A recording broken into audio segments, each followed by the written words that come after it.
Happy Friday, everybody. This is the last video in our current phase of learning where we're not, where things still aren't graded and it's still optional, and we're just trying to get you ready for this coming phase.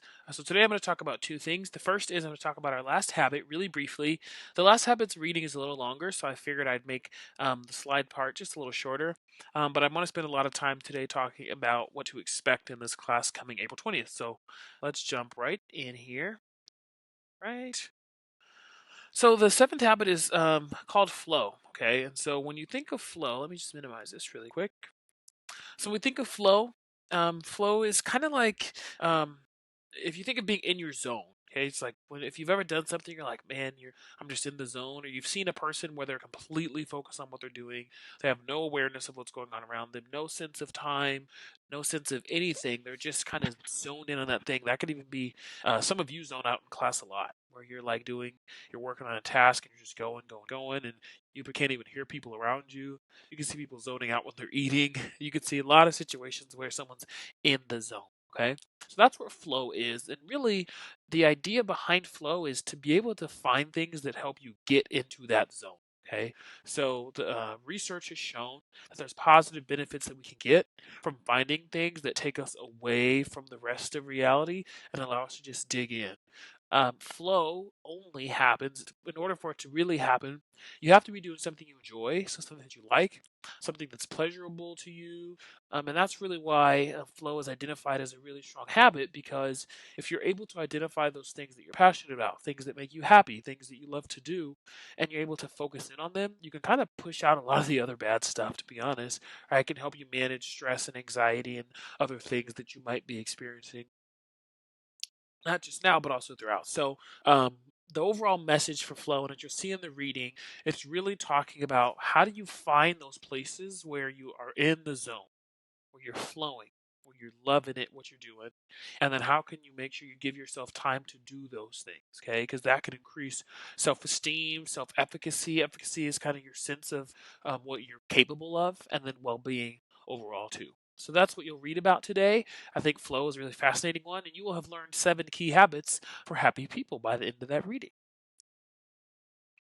Okay, so April 20th plan, and this is really from April 20th all the way through June when school ends. So, just a reminder that April 20th, that Monday after spring break, is when we will start graded work. Okay, so all of your teachers, every single teachers, all 7 periods, will be giving you a weekly plan that day. It should come that day. I might try to send mine the Friday before just to give you a little bit of mental preparation.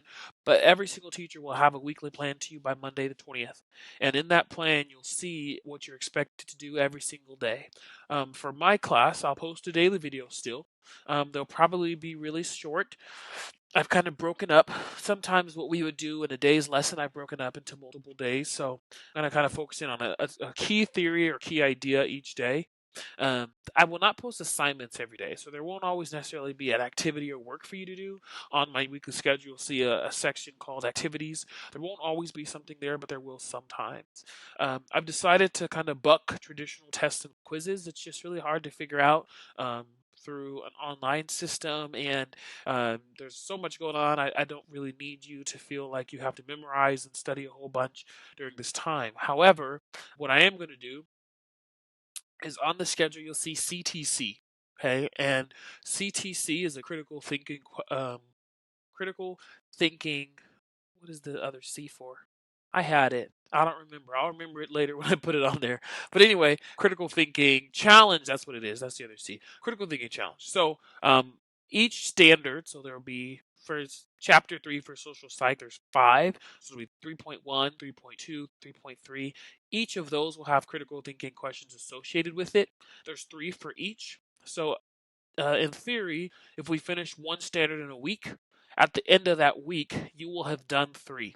But I'll break them up into days so that you don't feel like they're all squished together. And these are not like long essays, these are more kind of short response, but it's built to see okay, now you have the information. Can you take the information, the content that I've given you, think about it, and apply it in a new way?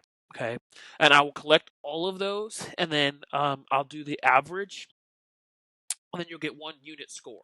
So for Unit 3, you'll get one score as for your assessment score, and that will show that you have your level of understanding and your ability to apply the information from Unit 3. Okay, we'll kind of see how this goes at first, and of course, we're being really flexible. And all the grace I'm extending to you, I hope you'll extend to me as I try to figure out what's going to be the best thing for us to do. Microsoft Teams is our primary platform. Excuse me. So, if you need help accessing it, I'm going to put a link down in the video. So the first link will be the reading. The second link will be a video that tells you how to do or how to get into Microsoft Teams. So I think that's really helpful for you to figure out. Now, Microsoft Teams is a little odd of a platform. So over break, I will be working on ways to make that really clean and clear and easy. I think what I'll really try to do is I'll try to hyperlink stuff in the weekly plan. So essentially, all you should have to do is click the YouTube video, excuse me, click the potential activity, and then you should be able to go from there. So everything should be able to be accessed from the weekly plan. Microsoft Teams will be our hub where you'll also turn in any activities or work that is assigned. Okay. Um, and then enrichment, there's a section that says enrichment on the weekly schedule. That's optional stuff. Okay, it will be related to the topic of the day. If either you're really interested in that topic, let's say we talk about attraction and relationships and why people experience attraction, then I'll have a reading or a video or an activity or something related to attraction that you can access. But it will be completely optional. You don't have to turn anything in for that. It'll just be extra stuff. The format now that I'm thinking for office hours is a weekly preview. So that'd be Monday, where I'd be available from, I think I said 8 to 10. And during that video, kind of be a check-in, right? If you just want to check in and let me know how you're doing, that'd be great. Love to see you all. But I'll also talk about what to look forward to for the week, and you can ask any questions about what things are looking like for the week in terms of expectations, how much time to allocate, and things like that. I'll also do a midweek check.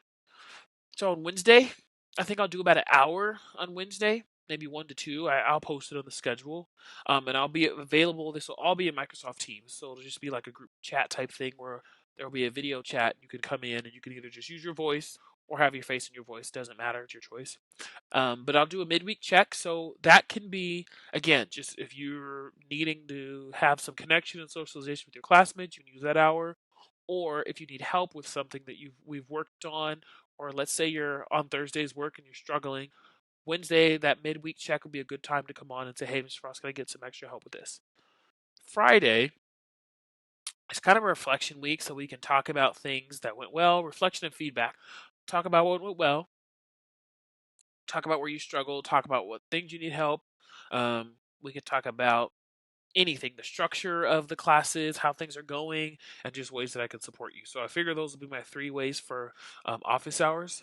Obviously, if we get to Thursday and a lot of people, let's say a group of 10 are struggling with a critical thinking question, then I could host a little video chat with that 10 people on Thursday and we could work through that together. So that's kind of how things are looking. But as I said, this is a time for a lot of grace and a lot of patience as we all navigate this time.